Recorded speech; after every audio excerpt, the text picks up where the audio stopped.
welcome to another episode of DISAPPEARANCE, the podcast. I am Jen. Hi, Jen. I am Veronica, your podcast co-star. Chef. Veronica is the star of this podcast. Please. I am the star of every show. I make it a point to be the center of attention. I make it a point any way I can.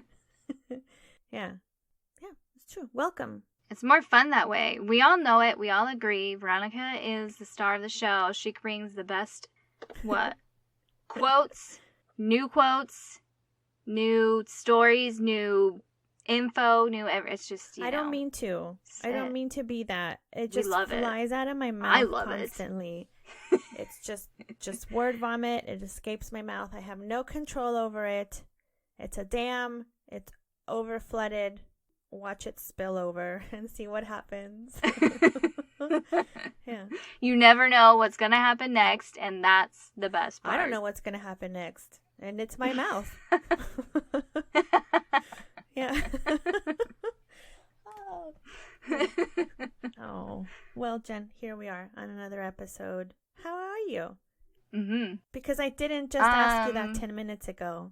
I know, right? Again. What you all don't hear is our 15 to 30 minute conversation that we have with ourselves about catching up on life and what's happened to us in the last week and all that fun stuff. I mean, we kind of dive into a few things on in our episodes, but yeah, we usually end up talking for 20, 30 minutes before. Today was 20 minutes of just updating each other and a little venting, and yeah, it's great. It's good therapy. It's all I need. It's what I tell Dave. Yeah. I'm having a rough week, and he has to hear about it every day when he gets home from work. But I'm on Thursdays or whichever day we're able to record too, I just get to spill it all to Veronica, and I can't wait because she'll understand and she'll know. Same. That's how I feel too. That's why I was I'm not even invested in making new friends here. It's I was what for? I already get my dose on Thursdays. I was Jen and I talk. It's fine. We'll be fine. Oh, I know. I love your attitude towards it. You're well, I guess I'll just show up. Yeah. I don't really make any more friends. All my friends have left, so I guess I'll just kind of make an effort. Yeah. I don't care anymore. Everything has changed so much, and I'm just you know what? My daily routine has changed so much that if I would have kept going with my same routine, if COVID hadn't have happened, and I would have kept going, then it would have hit me more, and I would have, not that I don't miss you or or the other friends that have left, but it's a new routine for me, and it's different from what I had, so I'm okay with it, and I'm okay with it, and I'm I don't care if I see people or not. Honestly, I'm just fine. I go drop off my children at school and come back, eat my banana, and here we are. And I work out, and that's it. Yeah. So it's fine. That's a good routine, though. I only have 2 months left here, people. Right. So I'm going to go start a whole new routine. Also, I don't care if I meet people. I'm not invested anymore. No. When you're leaving so soon, too, it's you can't really... You have so much other things to bother with moving and all that, too. So it's... Yeah. You do what you can. You keep yourself busy in the meantime. Yeah. And this is totally different from what I always preach. I'm get out there, make friends. Don't get out there. Don't make friends. Who cares? Who cares? Anymore? Who cares? That's what 2020 is all about. Who cares anymore? You don't want to wear pants? Don't wear regular pants. You don't want to wear a bra? Don't wear a bra. You don't want to color your hair anymore? Don't color your hair anymore. Do whatever you want.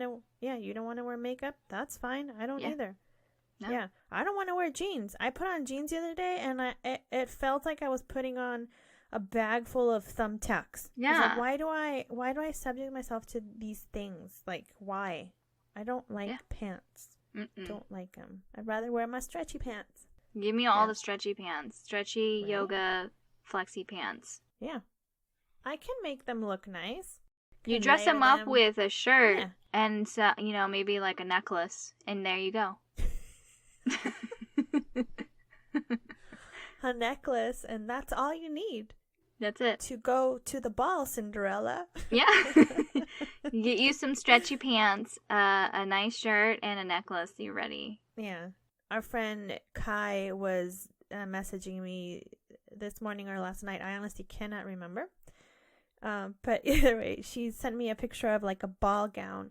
And she's like, oh, isn't this pretty for if we would have had a firefighter's ball? Because every year we've had a firefighter's ball, except for this year for obvious reasons. But I was like, there are no balls allowed anymore.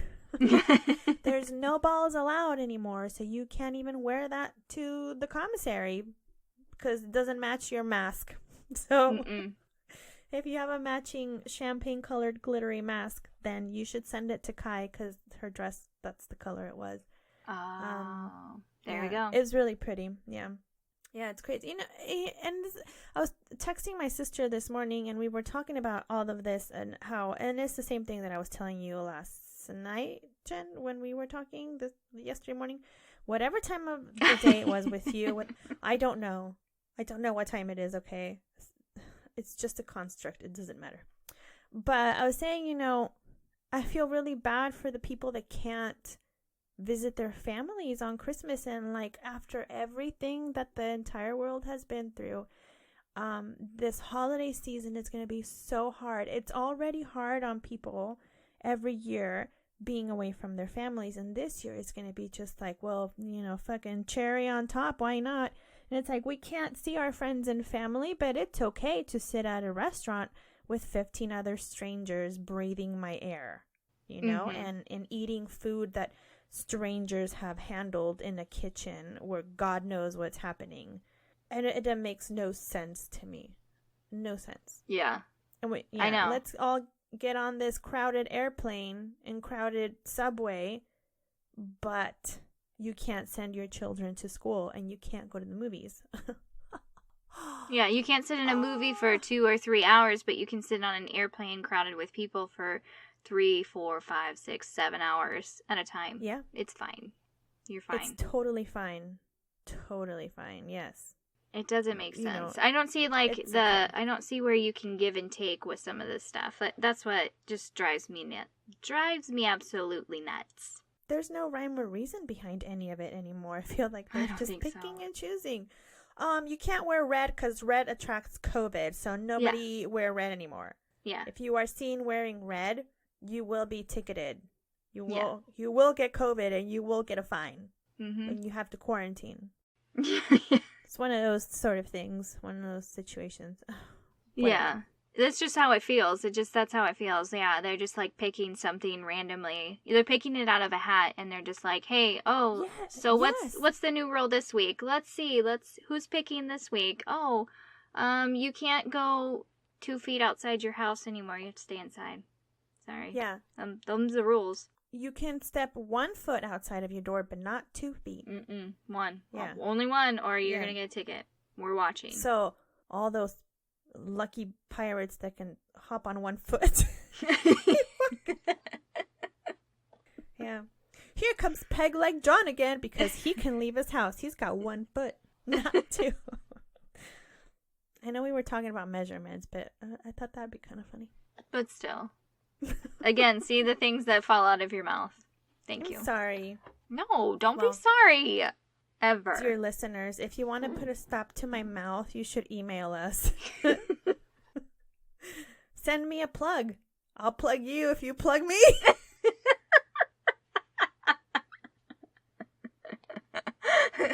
You can do that by emailing us at dependasplaining@gmail.com. At dependasplaining@gmail.com. You can write "plug it up" in the subject line. And you can leave us comments on Facebook, Instagram, or Twitter. And also listen to us on Milso Muster. Don't forget to do that. Support a Dependa. Support many Dependas. Yes. Through the Milso Muster app. You do. You're not just supporting the owner of Milso Muster. You're supporting all the spouses that are part of it and all that entails. So, Milso Plus, $4.99 a month. Do it. Yes. Do it. Do it now. Let's go. Right now. Okay, Jen. That's enough shenanigans for today. At least for this portion. I'm really tired. So last night I was like, okay, all day I spent, and I was like, what story should I do today? I'm going to do some research. I came across a couple, and I really liked them, and I was like, this one needs more time. It needs more dedication. And so I have one set aside, but it's still, I kept going back to it, and then I came across another one, and I was like, okay, I like this one. So it was all fucking day of going back and forth with all these stories. And then I realized I have children, and I had to go pick them up from school. And then those children received Legos from a coloring contest. So I made dinner. I helped the children build their Legos, which was very fun. It's very relaxing to build Legos, by the way. And then the computer was in the background. I could see it from the corner of my eye. I was like, I need to get on it. And my son was like, no, build one more with me. And I was like, okay. And I was like, sorry, I got to do this. And by the time I got on the computer, it was like 7:30. And then it was, all of a sudden, it was 9 o'clock. And I was like, my eyeballs are melting. Mm-hmm. And I know that's not a long time, but I don't spend that much time on the computer, right? I do a little bit every, through the week, and I type it out or whatever. And I was like, my brain is melting. And I asked Kyle, I said, how do you do this every day? How can you stare at a computer screen for so long? And he was just like, it's just like, I'm used to it. And I was like, you need glasses that block out the blue lights. Cause seriously, my eyeballs are hurting so bad right now. Yes. Yeah. But I got it done. I'm so proud of you. I cannot wait to hear it. Guys, this is a total mystery to me. We don't reveal our stories to each other, but we reveal sometimes a little bit. But Yeah. we didn't reveal anything yet, and No. I'm so excited. I can't even handle it. So I know sometimes we text each other. We're like, hey, what are you covering today? I want to maybe get some info on what you're doing and try to coordinate something with it, right? Right. Last week we did the family readiness one that coordinated with your story. So today we don't know anything. I know. So I don't even know. I'm excited. I didn't tell myself what I was doing. Your brain just wrote it all down. You're ready to go. Yeah, I just spit it all out, and there it was on the computer. Do you have anything else to say before I jump into this? No, I'm ready to go. Lay it on me. Okay, Jen. Today, I have a story from a foreign land. Not so foreign to us, because we lived in the UK, or you lived in the UK, and I'm here. However, it is foreign to some of our stateside listeners, or just people that are not familiar with this story. Today, I am covering the disappearance of Corrie McKeague. Oh. Does it ring any bells? Yeah, the one that was the posters everywhere, right? That's right. So, I came across this story. Well, I should say I became familiar with this story when we first arrived in the UK because it had just happened a few months prior, and there was posters of this young gentleman everywhere throughout the entire country. So, I thought it'd be kind of interesting for some of our stateside listeners who are not familiar with this story to hear. Mm-hmm. This is, like I said, a foreign story because it is not United States Air Force or Army or Navy related. This is Royal Air Force related, so here in the UK. Okay, so I got most of my information from Wikipedia, The Sun, The Guardian, BBC, and the Daily Mirror. So a lot of local newspapers and articles here. Okay, here we go. So Corrie, I'm just going to call him Corrie, joined the RAF regiment in 2013. He was posted and he trained at the No. 2 Squadron Royal Air Force Regiment, and he was based at RAF Honington, which is just 2 hours north of London. He was a senior aircraftman, gunner, and medic on the squadron. He initially wanted to be a Marine, and then he trained as a hairdresser, and then he trained as a fitness instructor. Yeah, so he wanted to dabble in everything until he decided to join the Royal Air Force. So a little backstory here. Corrie was born in Perth in Scotland, in September of 1993 and was raised in Cupar, Fife. The family moved to Dunfermline Fife in Scotland. Scotland, I fucking love you, all your weird names. It's awesome. I know. So he moved there at the age of 9 after his parents divorced. Corrie he grew up with his mother, he was raised by his mother and grew up with his 2 brothers, Derek and McKean. So they attended primary school and St. Columbia's High School in Dunfermline. So he was, a Scottish boy before he joined the RAF at Honington. So Corrie is described to be the center of attention and an unforgettable person. He was always happy and friendly, cheerful, very outgoing, just all around great guy. So on the night of September 23rd, 2016, Corrie McKeague was out on the town. He was meeting up with some friends for drinks. The plan was to go pub crawling. He was quite chatty with all the patrons and seemed to make a lasting impression. He had spent an hour talking to his brother Derek prior to going into the bars. So I think he spoke to him till about 10 o'clock, 10:30 at night. So he was on the phone with his friend. So he already got his night started really, really late. So, like I said, he was a very memorable person. People remember him that night because he was wearing a pink polo shirt and a pair of white jeans, and he was wearing brown Timberland boots. So I think an outgoing person, an attention grabbing color like pink will leave an impression on you, right? You don't forget someone at a bar like that. Oh, definitely. So they went into a nightclub called Flex Nightclub, which is located in the town of Bury St. Edmunds in Suffolk, England. It's just, again, 2 hours just northeast of London. He was out just having drinks, as one does with friends, having a good time. Friends say he seemed like he was in a cheerful mood, friendly mood. However, as the night went on, it was evident that Corrie had consumed way too much alcohol. And I read this article where it said a friend of his had said that when they were walking into the club, the bouncer or the doorman was like, "Are you drunk?" And he goes, "Yes, I love you." And he hugged the guy and just stumbled his way in. So, Aww. Yeah. So yeah, it was evident that he had consumed way too much alcohol, and he was indeed very drunkety drunk. So the doorman, again, at the nightclub, at Flex Nightclub, notices how drunk Corrie is, and he decides to kick him out. He's probably like, "Hey man, before this escalates to something a little crazy messy, you should go, dude. You're calling attention to yourself. Yeah, you're kind of done for the night. Yeah. Yeah, and he wasn't Corrie wasn't causing any trouble at the nightclub. He was just drunk, and they're before it escalates, and so they saw best for him to leave. Corrie was great about it. He's like, "Okay, I'm gonna leave," and he even chatted with the doorman outside. So he was no trouble at all. He wasn't belligerent or anything. He's like, "Okay, I'm gonna leave." So Corrie then goes to this takeaway restaurant called Mamma Mia's. This apparently was his usual takeaway restaurant. We all have that one restaurant, Jen, right? Where was it when we're on a drunken adventure?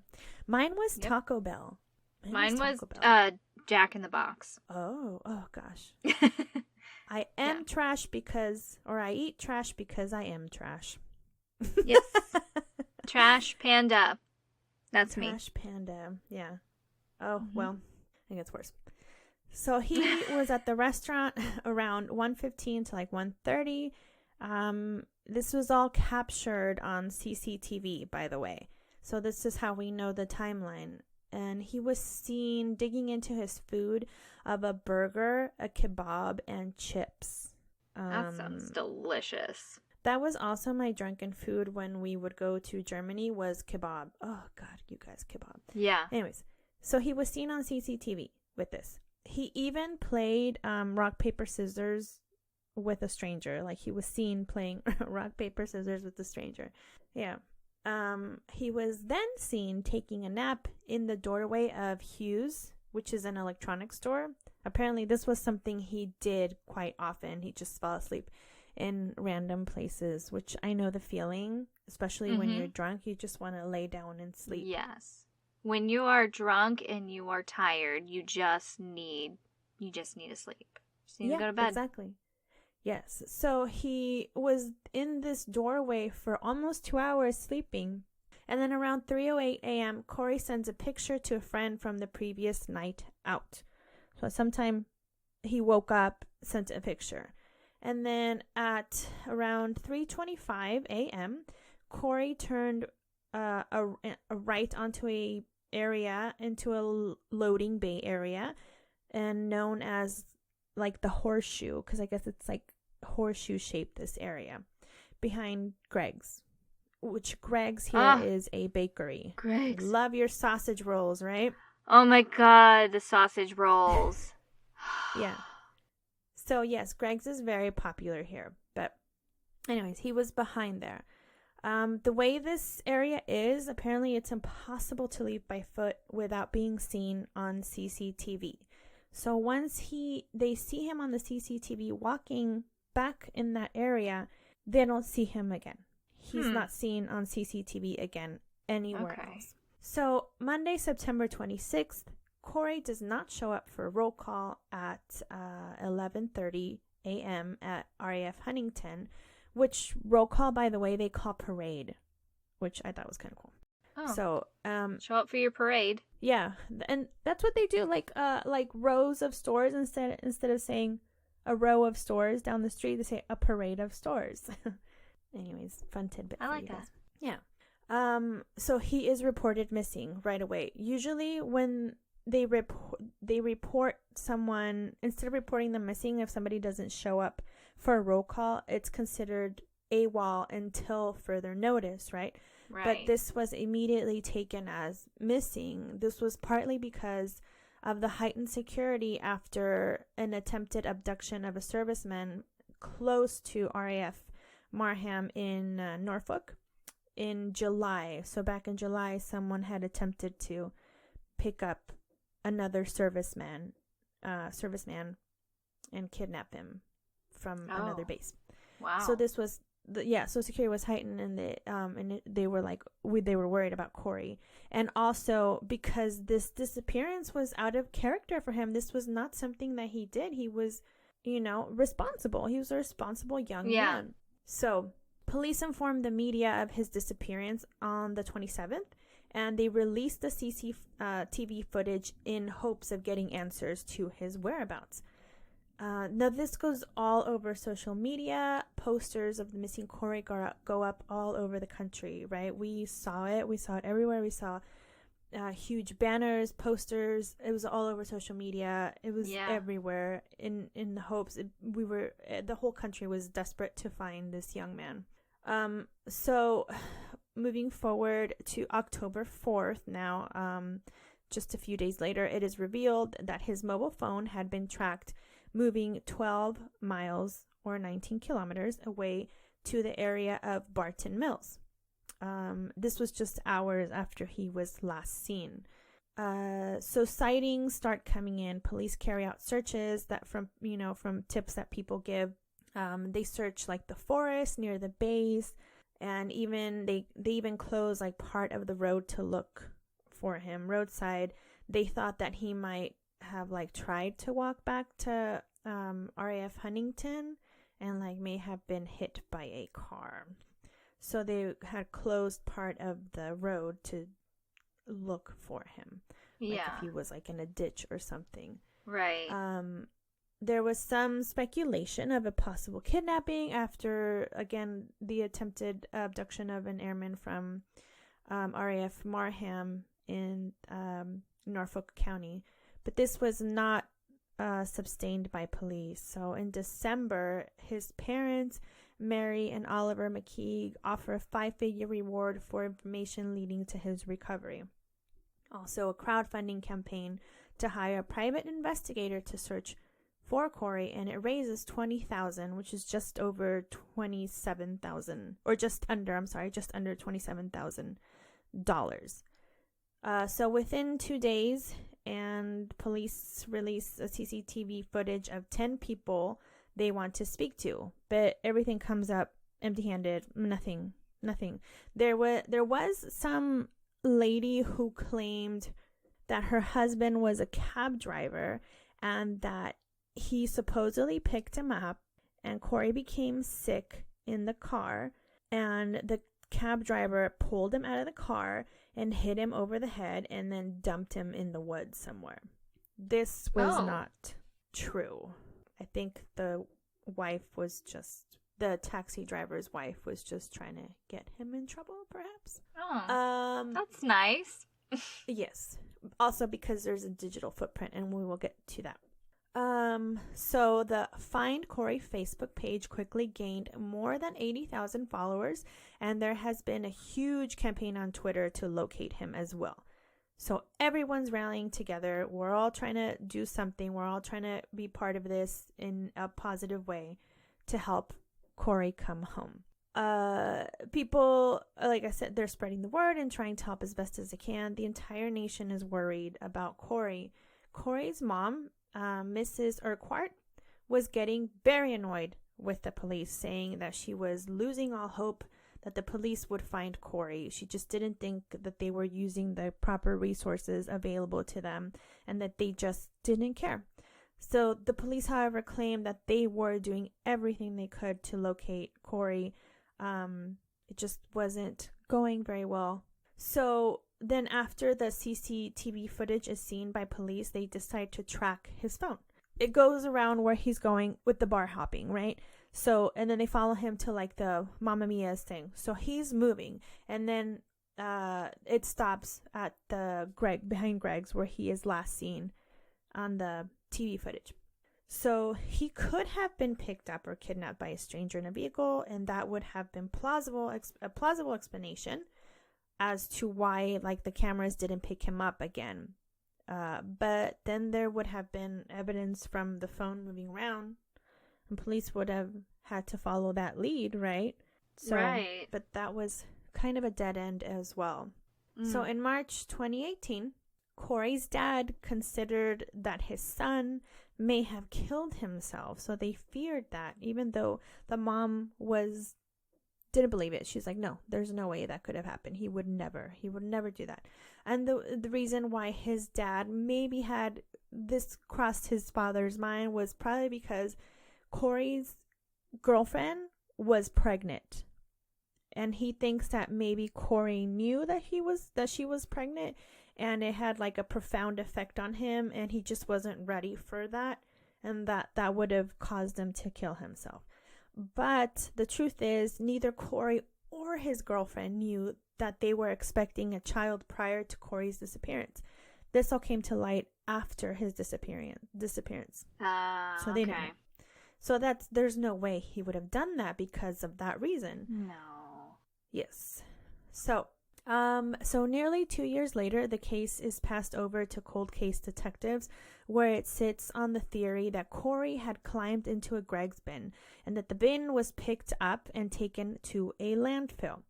So Corrie's mom is not okay with this. She's like, no, she is just like, it's a horrible way, it's a horrible way to go. And she just doesn't want to believe it. She doesn't want to believe that her son died in a dumpster. Like, yeah. So they're just trying to find other ways. So in October 2018, the Suffolk police revealed that they had analyzed the data from the bin, like from weighing it. They pick up these bins, and then they take them to get weighed. So these, I imagine it's kind of like a food scale where like you're measuring out flour or something, and you zero the scale when the bowl is on there, and then you add your contents. Yeah. I'm guessing that's how this works, because the bin normally weighs between 44 pounds and 66 pounds on the regular. On this particular night or morning of, I should say, the bin weighed nearly 220 pounds.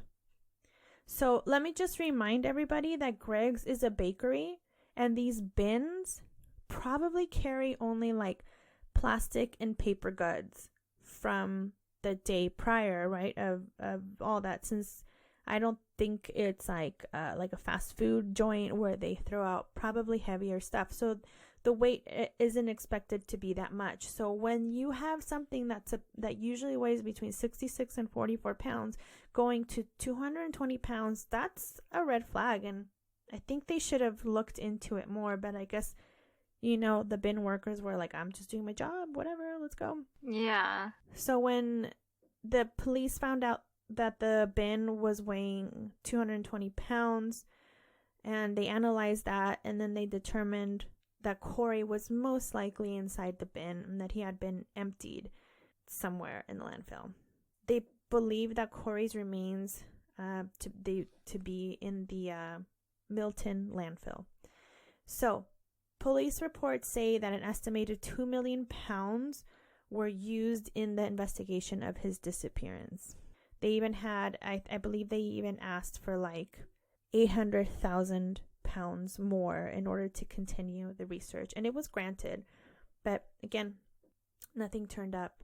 So in November of 2020, it was announced that a full inquest would be conducted in the death of Airman Corrie McKeague after a request to do so by the family. But it is believed that he did in fact climb into the bin, was crushed and dumped or incinerated at the Milton landfill. And searches of the landfill have come up empty, and no sign of Corrie has been found yet. And the family is still hoping for different answers. But this is what the police have concluded out of everything. So yeah, and that is the disappearance of Corrie McKeague of RAF Honington. Wow. Yeah. You remember all of this as it was unfolding, right? Mm-hmm. Yeah, I do. I just remember seeing the posters and hearing bits and things about it, just from people around. And so I never really knew what the whole story was. I know I have seen that CCTV footage, though, of him walking around. You can see, and it's crazy. So, wow, to get to that conclusion of, I mean, like, I can understand if you're, like, that drunk, you just don't know what you're doing, and you're just willy-nilly all over the place, and then you just, you're not thinking clearly, you're not thinking, properly, and you just do whatever comes to mind. You're like, oh, this looks like a nice place to sleep, and... Yes. And you just do it, and being that drunk that, maybe by that time it had hit him more of like, it's night time, and didn't even like wake up to any of the sounds, or I don't know, man. Apparently his dad said this was something he did. Like, he climbed on top of these bins and slept on them. Now, the bins here, the dumpsters, I keep saying bins, it's just, I'm so British. But no, the dumpsters here are much smaller than the ones in the States. And some of them are plastic. Most of them are plastic. And so he probably climbed on top of it, which was easier to do because they're smaller, and to take a little cat nap. Now, in my brain, I was thinking, on my way home from dropping off the kids today, I was thinking, I wonder if he was like, fucking Greg's, let's see if there's anything good in the bin. Dumpster diving. Yeah, dumpster diving. And I wonder if like crossed his mind, and he just decided to crawl in there at the time that they were picking up the bin, and he was just too drunk to make more commotion, and then was injured when they tipped that bin into the truck. So, I mean, it could happen. Right. So my brother is a garbage man in the city of Phoenix, and this has happened to him before, where like people hide out in the dumpsters and they end up in the truck. Yeah, he's told me about it. They one time picked up the body of a biker. Like, there was a biker they had, so I guess like somebody might have, it was like a hit and run perhaps, and they put him in the dumpster. Yeah. And he ended up in the truck. So Yeah. And I know homeless people will crawl into these for a warmer night, or just dumpsters. So that was one of the thoughts that crossed my mind. It's like, if he went in there, and Greg's is a very popular place for their baked goods. Yes. I don't know. Oh yeah. It's horrible to think that, but it is really sad. I know. That's why it's horrible to think, and you never want somebody to go like that, especially someone that's so bubbly and lovable as he was.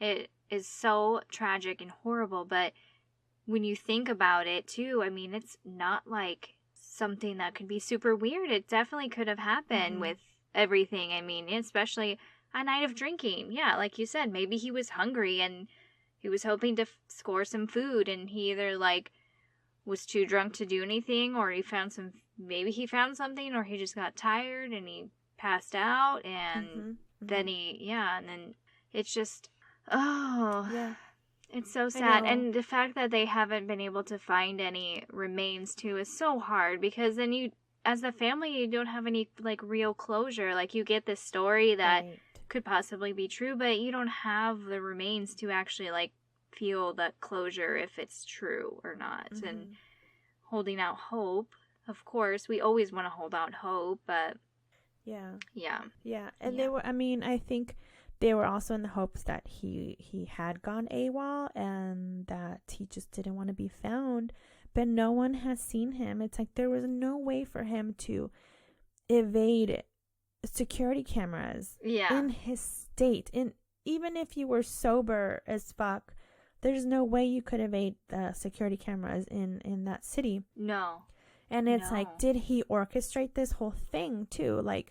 Did he orchestrate that he was, go AWOL and somebody picked him up in his car and then they left? But there have been no sightings of him. It's okay, well, what if somebody beat him up and then threw him in the dumpster? That's another idea too that I think would be pretty plausible, but I don't think there was any evidence of that.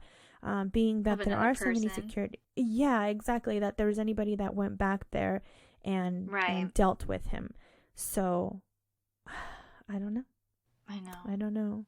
It's so unanswered. You said he was such a happy person. He wasn't even causing problems anywhere he went. Even though he got kicked out of a place, it was more just hey, we're trying to be helpful to you, so you don't get sick probably.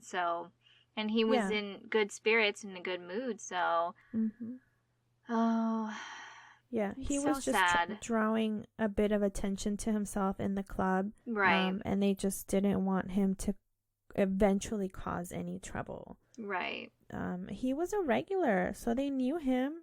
Maybe they knew something that eventually, if he has one more drink, it's gonna get bad. But the thing is, he was out by himself. I know. He drove himself into Bury to go to the club, go out drinking.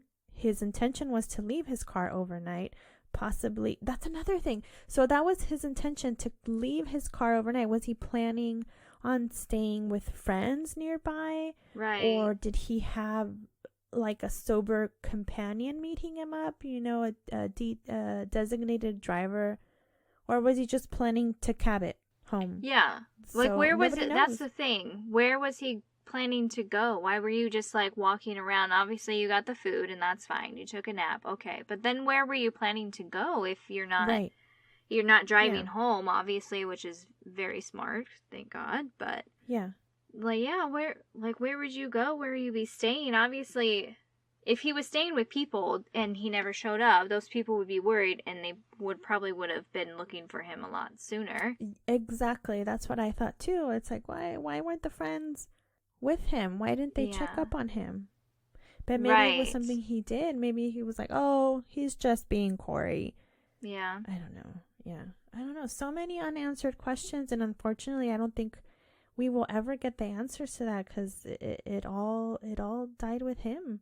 And it's awful to think that he's out there in a landfill somewhere. So that is the awful story of Corrie. Hopefully one day we will all get answered. His family, just for the sake of his family and his daughter, who was born in June of 2017. Yeah. Oh, that sweet baby. Yep. Well, that was really good. Still. Thank you. It's good. Thank you. It's very interesting. I liked knowing the whole story, knowing part of it, and then being able to hear the whole thing. So. Mm-hmm. Yeah, I didn't know it. I just I'm just from what I would hear on the media, it's like he's missing, possibly kidnapped, possibly ended up in the bin, Right. And yeah, like I said, in November was when they were like, yes, this is what we think it is, and I believe they have closed the case, saying that's what happened. Yeah. That's a bummer too, yeah. I'd like to at least, if I was the family, of course, they probably are trying to fight for it too, I'm sure. Mm-hmm. But just to, like, find some remains. I know, it's been years now. This happened in 2016? Yes. So yeah, 4 years. If he is in a landfill now and they still haven't been able to find it, that's a lot of garbage on top of garbage. I know. And that's his hard. dad, I think, is satisfied with that answer, with those answers. He's like, yeah, this is probably more than likely what happened. His mom is not. I think she's not accepting his fate. Like, she's not accepting the fact that her son may be in a landfill, and she wants more answers. And like I said, she was very critical of the police and how they just they would like stop the search. So they would like search the landfill, and then they stopped. This was like closer to his disappearance, when they would have had more possibilities of finding him, and then they stopped, and then they went on another lead, and then they stopped. So yeah, but I mean I think they did what they could. They followed his digital footprint, and it led them to that. Yeah. Unless it was just his phone. Where is true. he then? If it was just his phone, where is he then? Yeah. Why wouldn't he? He would be on CCTV somewhere. There's CCTV everywhere. Everywhere. So yeah, you're not safe. they're always watching. Yeah. They would find you eventually. And so, yeah. Yeah, that's hard. So there you go. Okay, Jen. I'm ready for your thingamajiggy. My thingamajiggies. Your thingamajiggies. Military topic of the day. Yes. Give it to me. So I was inspired by my husband's recent. Go ahead. My husband's recent sponsorship. I know he's going to be a sponsor for a new family coming in for the unit. Wonderful. So I was like, well, here we go. Let's talk about being a sponsor and all that it entails. Good time, Sally. Yes. Good time, Sally. It can be. Okay, so Sally.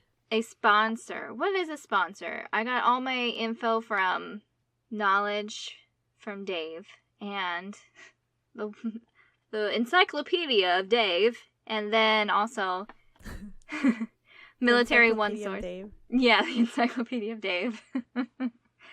And then Military One Source and military.com. So a sponsor is just a service member who is assigned a incoming service member of that, typically of the same unit, and they're there to help you get acquainted and adjusted to your new duty station. So you'll be in contact before your PCS, during your PCS, and then after you get there as well. Right. And now this can be for just single members, or this can be if you have a family as well. Everybody's got to know where you're going, right? Everybody, because wherever you go, there you are. Everybody knows. Everybody already knew before and then you everybody got there that you were going to be there. Everybody knew before you even knew, so that's why. That's how they're it ready. works. Yeah. They're always watching you. Yeah. Yeah. It's true. Oh, it is true. So, yep, like I said, you'll typically be paired with a service member. When you're being the sponsor, when you're the sponsor, you'll be paired with the new incoming member, and if they have a family, that's similar to you. So they kind of pair people that are similar in ranks, similar in family size, Like pen pals. Yeah, like pen pals. But digitally. We're like the same. Dear pen pal, congratulations on getting your assignment. Here's what you should know. Sergeant so-and-so is such a turd nugget. Don't talk to him, okay? This is the don'ts of being a sponsor. Do not follow Veronica. Oh, okay. Sorry. I've been sponsoring wrong. What are you talking about? I thought that was the right way to do it the whole time. You're supposed to warn people, right? No, you're supposed to be positive. You're supposed to be a positive Polly. We talked about this, Veronica. Yes. Don't eat Sergeant so-and-so's casserole dish because we don't know where they make it. And also, there's like a pound of salt in it. You will be thirsty for the rest of your life. Yeah. Also, they fart in the office. But it's okay because you're wearing a mask, so you won't smell it anyway. No, that shit penetrates your mask. Yeah. That shit penetrates. Dude, sidebar. Yesterday, we were going to the grocery store to pick up dinner, and my son was the last one to get out of the car, right? So I closed the door, and I was like, oh, you forgot your mask or something. I went right back in the car, in the back seat where he sits. Oh, my mouth was open, and I walked right into that one. I said, dude, did you fart? He's like, yeah. Right as I was getting out of the car, I was like, oh, I ate it. It was not tasty. It was gross. Have kids, they said. Mm-hmm. Yes. Yeah, I can't tell him or my husband's farts apart anymore. They're just as loud and just as potent. And I'm sure they're just as proud of each other, too. Yeah, they are. They cheer each other on with farts. Sorry. Yes, it'll penetrate your mask. Sorry. Go ahead. Sponsoring 101 with Jen here.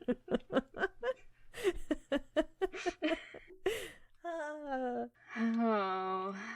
Get some more sleep tonight. Yes. Rest your dreary head on your pillow. But this is how we like you, Veronica. Forever. I'm so sorry. Do you ever wake up with a hand down your pants? No.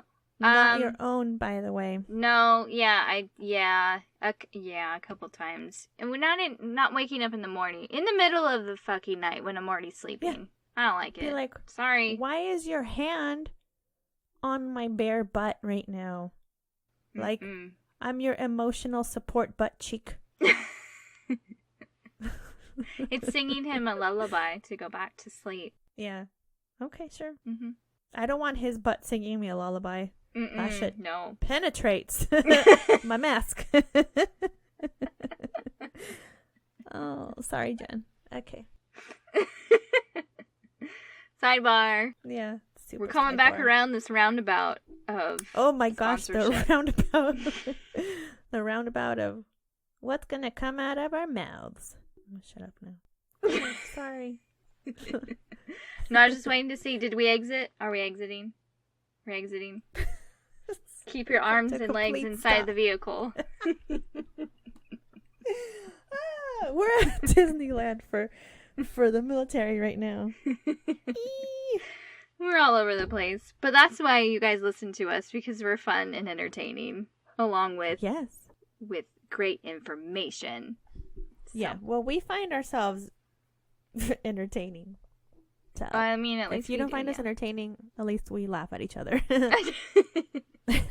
That's what matters. Oh, it's just the therapy I need every week, okay? It's just, release.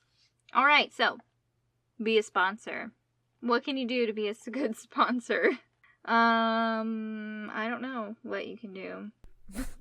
That's the thing. I don't know. So, take it from me, because I obviously know a lot. No, so, yes, you'll be paired with your new incoming service member. You'll be able to find out different things about them, if they got children, if they have pets, if they have, anything, basically. Right. You'll work with them throughout their entire PCS process, helping them answer questions beforehand, during, making sure they have everything all set. If there's anything they need beforehand, You can have it ready for when they arrive at the duty station. Right. Especially right now with COVID. Oh, yeah. It's necessary. There's so much They're a more. lifeline. Yeah, they really are. There's so much more that you can do now than was not needed before, especially with an overseas PCS. I think is the biggest one. The best thing you can do is just be there for these people. They have it's a lot of stress going on. I mean, everybody knows you've been through PCS. There's a lot to do. There's a lot to do beforehand. Just leaving their previous station, moving to a new one, and if it's overseas, they have no idea what's going on. If it's a completely different country, that's a whole nother ballpark. They really need your help on knowing, can they bring their car? What should they do if they can't bring their car? How do they fly their pets over? You know, the currency. Do they need anything special? Making sure to remind them, hey, you need, plug converters, or else you can't use any of your shit. So transformers for the electricity. Yeah, there's a lot of good things, and then you can inform them about base housing and let them know what that's all about. If they don't want to do that, let them know how to get in contact with people to find houses off base and renting, and I mean literally everything. It's a lot of information, and it's so overwhelming. It's really nice to have someone that can help you like organize that information in order or something. It is, and just to have that point of contact that if something comes up, you can email them and just be like, okay, this question came to mind, I need help, and you have somebody who's there, who is there to help you directly, because they're not helping a million people come in and out of the base. They're just there working the job that the service member is going to be doing, and also there just to help. They're just focused on your PCSN too, not like 3 or 4 families. So that is what's super helpful to do. So how to be a great sponsor: you reach out to that family right away. Just send them a quick email right away when you first learn that you're sponsoring them, just to let them know. Introduce yourself, let them know that you're there, whatever questions they have, how they can reach you, and just be willing and open. Don't wait days in order to answer their questions either, because that's super frustrating. Okay, guys? That's really frustrating. We went through a lot of times it could be that they're either not at work or the time difference, but it shouldn't take more than like a day or two to be able to respond to the question. Exactly. It should not take you 3, 4, or even a week. Like if it's over a weekend, that's understandable. That makes sense. I don't expect something right away, but if within a reasonable amount of time, and especially when it gets down to the wire of those people leaving and getting ready to start their PCS movement, be kind of ready for a lot of different questions. So a lot of coordinating going on. Who's picking me up from the airport? Is that are you helping me with that, or do stuff I have like lodging? that? Yes. Were you able to get me lodging? What about my pet? And different stuff. So just be ready. I have 15 pieces of luggage. Don't show up with your Pontiac, 2-door Pontiac, so I have to have a suitcase on my lap. Yeah. No, definitely. 2-hour ride. Yeah, definitely. No, not a good thing. Another thing that you will need to do is complete a training now. I don't know if every base requires it. I just know here my husband was having to do a training thing. I found a little bit information on it. I didn't know if maybe it was open to all people, or if it's I think it might just be service members that need to do the training. Okay. Probably something nice for dependents if, being the dependent of somebody who's being a sponsor. Right. But I don't know if it's open to us. I just know that it said something about having a cat card. Or like a key spouse too would be a good point of contact or someone who would benefit from that training. Yeah.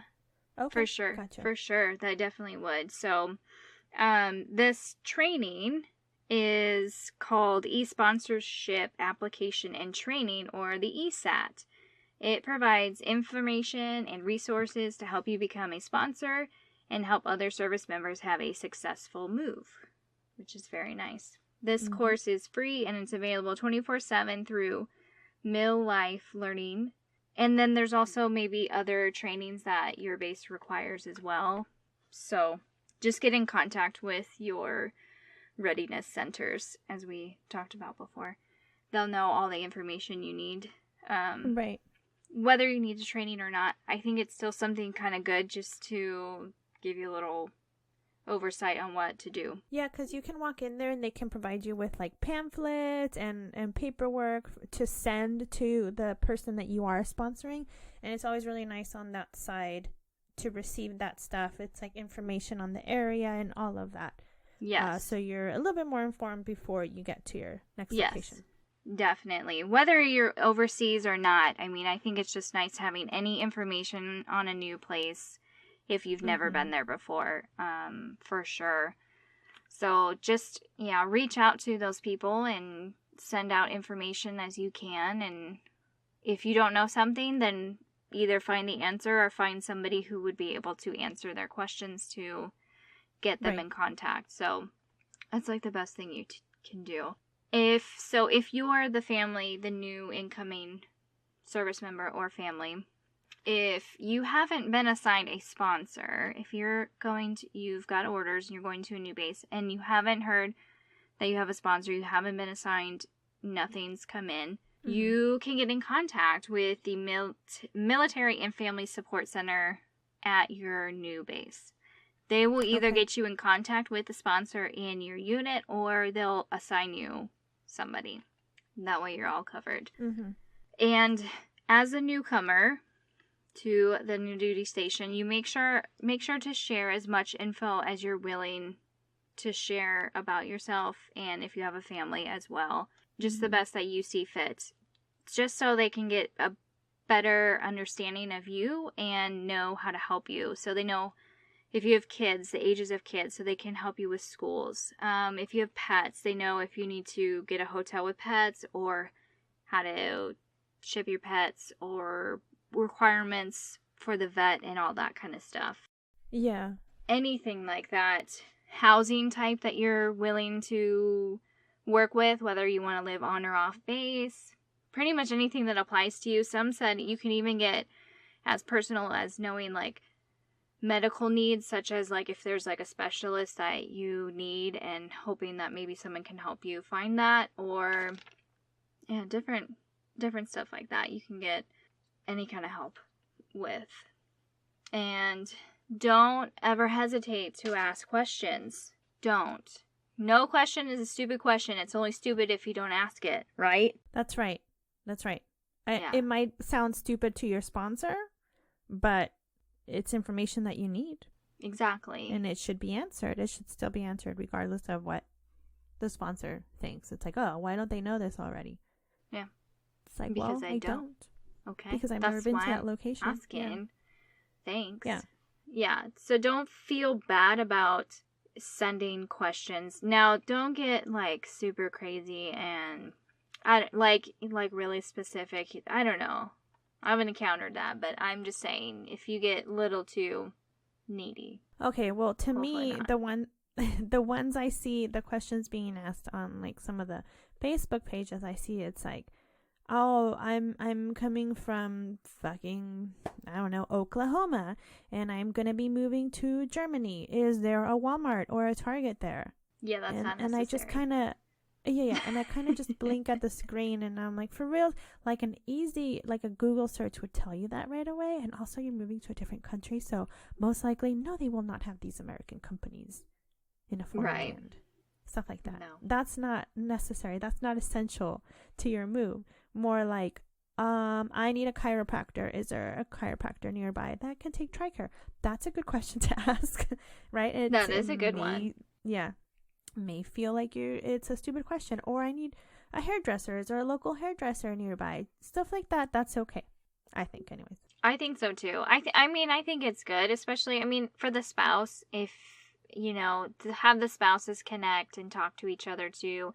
I usually just end up joining the spouses' Facebook pages and asking questions, or even just searching those pages and finding my answers without having to ask too. So it kind of all depends. Sponsors, I think, are best they're most helpful for the service member, obviously, because they're the one who's, they're assigned to the duty station. They're the ones working in that unit or squadron, and they really need to know the lay of the land the most too. And so they're the ones that need the information the most. And I think that with the sponsors, I think that really has helped out a lot of people getting where they need to go, especially right now. It's with all the limitations and the regulations and the roaming and the quarantining and all this. Yeah. Shit.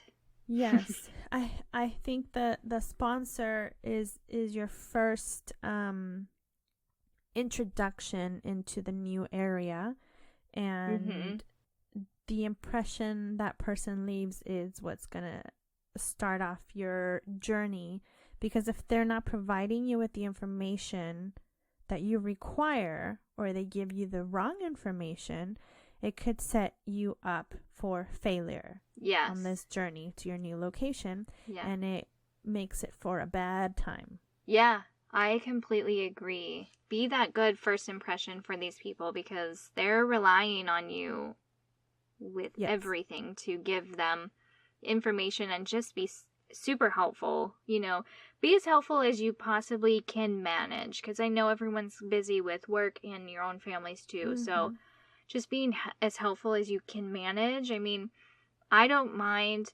I never mind if Dave has to go help somebody else and, they need something, or it's like, hey, there's a new family. They're ramen. Can you go get them ramen? I keep saying that. It sounds so good. Ramen. They need groceries. Can you go pick them up groceries? And it's like, yeah, of course, Yeah. Be willing to help people, and it'll just make a better transition for them. It'll be so much nicer. Yes. It is important for the sponsor to make themselves available to the sponsorees. Is that what you would call them? Sure. The newcomers. It is important for them to make themselves available for some of these needs. And for the newcomer, don't expect everything from them. Yeah. Expect reasonable things from them, but don't expect them to go out and, do other things that shouldn't be their responsibility. Yes. Everything within reason, and that's all you can hope for. Right. Yeah. So that's it. So be a good sponsor and be helpful. Help the people. And if you're new, ask your questions and don't go too overboard. Yes.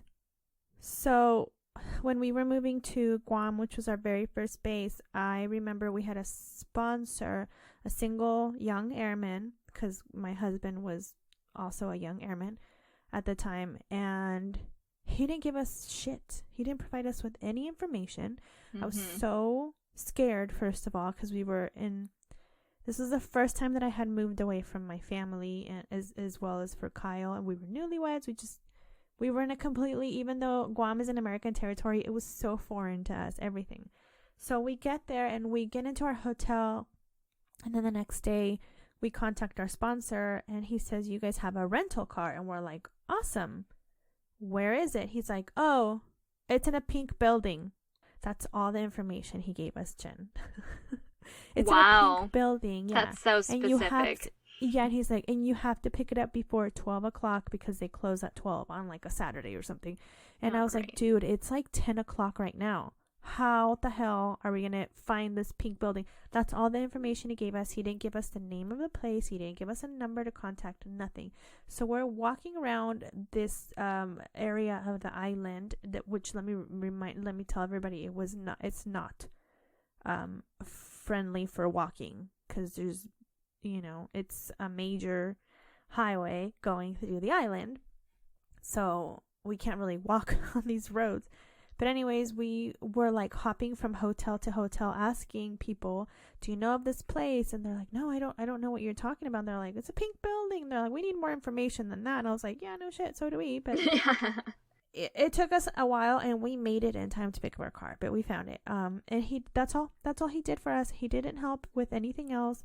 We had to figure it out on our own. Luckily, when we moved into our house, we made really good friends with some of the other families, and they helped us out so much. But our sponsor didn't do shit for us. This was a long time ago, so it could have been that too. They just lacked the resources to train these people. But then when we moved to Belgium, our sponsor was on top of it. He was great. He provided us with so much information. I remember receiving a huge packet of just stuff, information overload. It was great. And I would call the fire station because Kyle was deployed, and they were great. They were very informative. And then when we got there, they helped us look for a house. But then on his days off, he wouldn't answer his phone. No. He was like, oh, I need you. I was like, we kind of need help. And he wouldn't pick up his phone.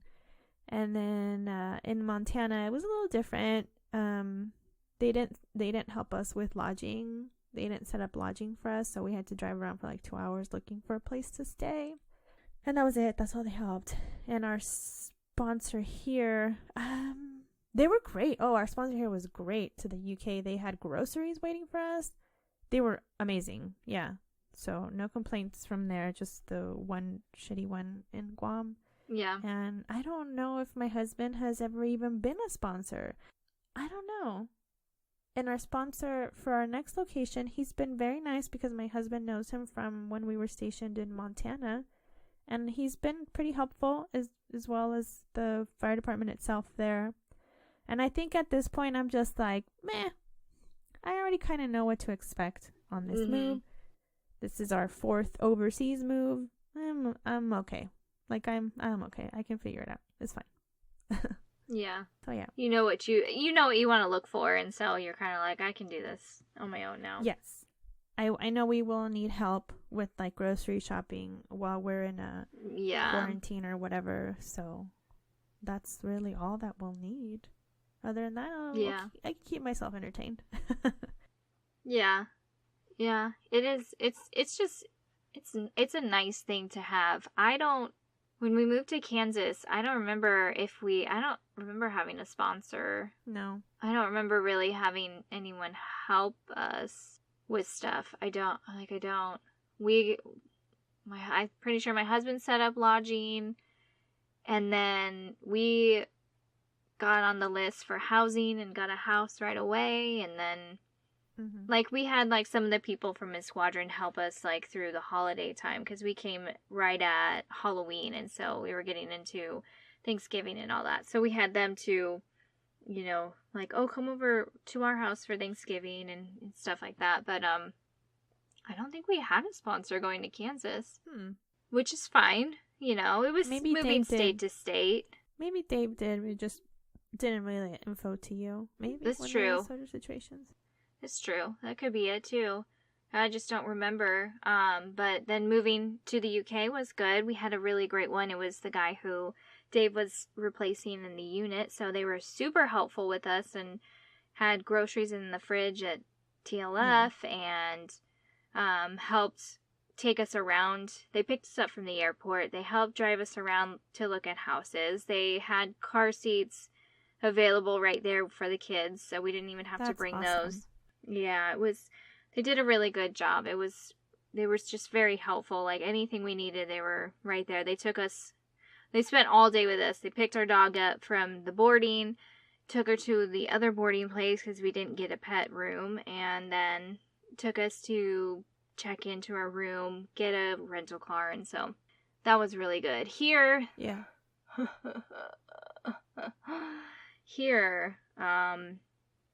it was okay.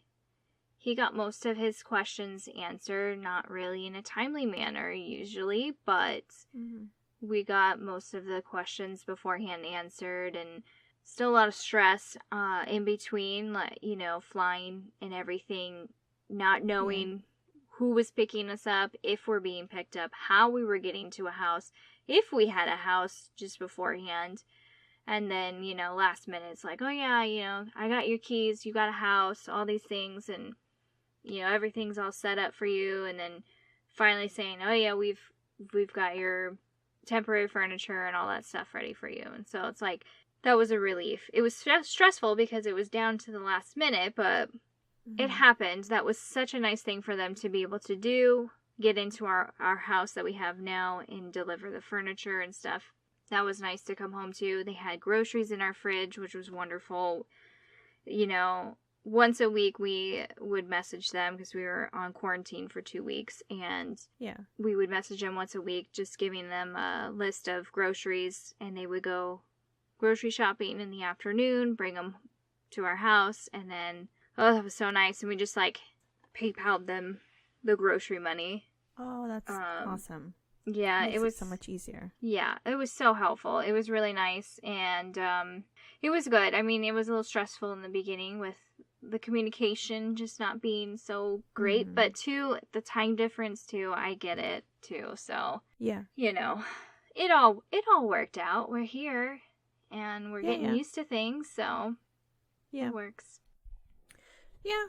It's just moving is just so stressful on its own, and everything that goes into doing it, into getting it running. And from the moment you receive your notification of your next duty station, and then your sponsor gets hold of you and provides you with all the information, or doesn't, and that's very stressful in itself. Yeah. And then waiting on your orders to come in, and then booking everything from your household goods shipment to, whether making decisions on if you're going to take a car or not. Is it going to stay here?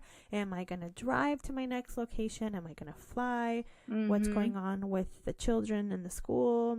Stuff like that. Jobs, job switching for the non-active duty spouse. All that sorts of stuff. And if you have someone guiding you with a tidbit of information that could, help you check a box on your list, that is just awesome. Especially, someone who knows what they're doing. The training situation is great. Someone who's, that they're offering training for this sort of stuff. It's that's great. That they, someone who's willing to do it. Be like, yes, I would like to sponsor a family. That's how it should be, instead of assigning somebody, be like, you are now sponsoring. It's well, I'm kind of busy, I can't do it right now. I can't provide this service member with all the information that they may need and that they deserve. Yeah. So that could be another factor into it, that they should ask people first, are you willing to sponsor? Yeah. Yes. Volunteer. Yeah. Ask for the volunteer first before just... I know that sometimes they just really need some people, but yeah, I think the volunteer part of it would be really good. Yeah. That's awesome, Jen. That's it. Great info. Thank you. Great info. Thank you for your story today. Oh my goodness. Yeah, it was very interesting reading all of it. It's very sad, very unfortunate what happened, or what people think may have happened. Yeah. Either way, it's still very sad, and his family misses him very much, and there's a little girl growing up without her daddy. Yeah. That's what breaks my heart. So, great. I don't have anything else going on. I have to clean my house today because tomorrow is my lazy day. Oh, Jen, I binged Selena last week. How was it? I haven't had time to watch it yet. So it was really good. I thought the movie was really good just because of how they portrayed her and everything. And this one is just kind of goes into a little bit of everybody's story. All the siblings, the band members. It goes into them, and it kind of ultimately, Selena was just, I don't want to say boring, but she was just kind of a regular person, nothing interesting other than her beautiful voice going on. It was just, but the whole story coming together is pretty interesting how they became. But I was like, the dad was very hardcore on them. And I think they try to downplay that, but I don't know. They made him seem even more hardcore in the series than in the movie. Oh, wow. So I'm like, whoa. I was like, it must have been rough growing up with that man. Yeah. But I binged it. Like, I started on Friday morning. I got a good workout in, and I was watching it as I was working out. And then I got like 7 episodes in before I had to pick up the kids, and then came home and made dinner. And Kyle came home, and he's like, oh my gosh, you're on episode 7 already? And I was like, I told you my Fridays are for nothing. I don't do anything on Fridays. And then I finished it that night, and I was like, it was good. There's going to be a second part to it. Yeah. So it was interesting. She's a great actress. God, I forget her name, but the girl who plays Selena, she did amazing. She did really good. I think that she definitely gave like the essence of Selena from like what I remember seeing in interviews. I think the cast is great. The cast is very talented. So yeah, it's great. You guys should watch it. Oh, so much 90s nostalgia. So much. I love that. Yeah. I From love that. The clothes to the music, everything was, the cars, everything, the furniture, the decorations, everything was so cool to see. So I appreciated that. I'll have to watch that for sure. That's definitely on my watch list. Yeah, for sure. So yeah, other than that, I don't have anything else going on. Just here. There you existing. There I am. I'm also in my closet. I took a page from Jen's book and hid in my closet because I was not satisfied with the sound of my voice in my recordings. And I was like, I think I'm echoing. Let me shove my head into this closet and see what happens. So you guys tell us if it sounds any better. Let us know, because it's a learning process, dude. This remote recording is fucking hard, and we're just trying to do what we can. It is not easy, let me tell you. Yeah, I know. I feel like it was better when we were face to face, obviously, because we were in the same room. So it's hard to gauge it from the other side of the world. And I'm looking at your face right now, but it's like, you're not here. You're not here drinking coffee with me this morning. No, and you're not here drinking wine with me. I wish I had wine, but I don't right now. But you would be. You would be. I would be, yeah. Oh, boo-hoo. I know. Poor us. Oh, living across the world. I know. Suffering here. Pretty soon we'll be relatively close to each other, and we can at least be on the same time zone. Right, I know. Yeah. I'm looking forward to that. Yeah, here we are. There you are. Goodbye. Goodbye. Bye. But before you turn off this wonderful, awesome episode that I know that you're still listening to, totes, do not forget that you can email us at dependentsplaining@gmail.com, Facebook, Instagram, Twitter. Send us all of your questions, concerns, comments. If you have sponsoring questions, we're here for you.